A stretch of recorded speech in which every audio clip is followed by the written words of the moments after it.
Hey guys, over here at DNA Slithers and Critters, we work with reticulated pythons as well as ball pythons. We're Colorado's largest production facility for feeders. At any given point, I have around 200 snakes in my possession and around 30,000 rats and mice. Obviously with a table like this, we have to have a large collection of feeders. I'm big on transparency. I love showing the behind the scenes things here. We do live videos because everyone can have a big collection, have a big snake, but how is it cared for? What's the cages like? And that's one thing we try to pride ourselves in, is showing transparency, because at the end of the day, this is just like a car. If you don't respect it, you don't take care of it appropriately, it can hurt you and it demands your respect. It's the one thing I love about the Retics, is that at the end of the day, these animals are so misunderstood, but it is to be respected.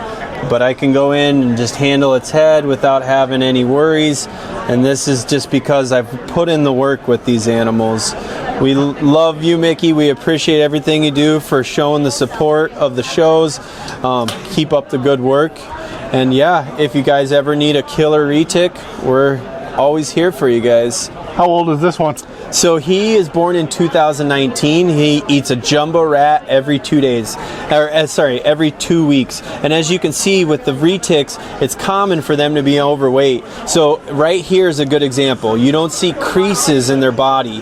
When an animal is bending like that and it has creases in the body, like this one right here, that would show it being overweight. And that's a critical thing with these larger species. Oftentimes they are fed way beyond their measure. Now, how big will this guy get in the end? So anytime a reticulated python somebody says this animal will only get this big, that's a marketing term. Even with dwarf reticulated pythons, I've seen them hit 20 feet.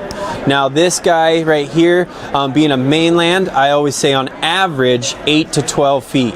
Now females, you're looking at 13 to 16 feet. I personally recommend pet females over males, just because their behaviors, they're more aggressive.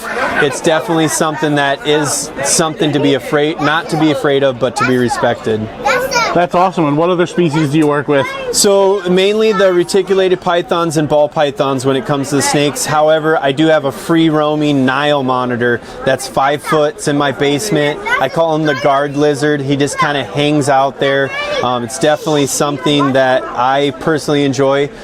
We have too many wild caught Nile monitors being brought in, and I'm big on trying to do captive born. That's my goal. I lost a pair due to egg bound issues, so we've got another pair, and now we're working on doing those. Well, that's awesome. Well, we appreciate it. Where can people find you online? Instagram, Facebook, YouTube, TikTok, DNA Slithers and Critters. We're on all the social media platforms.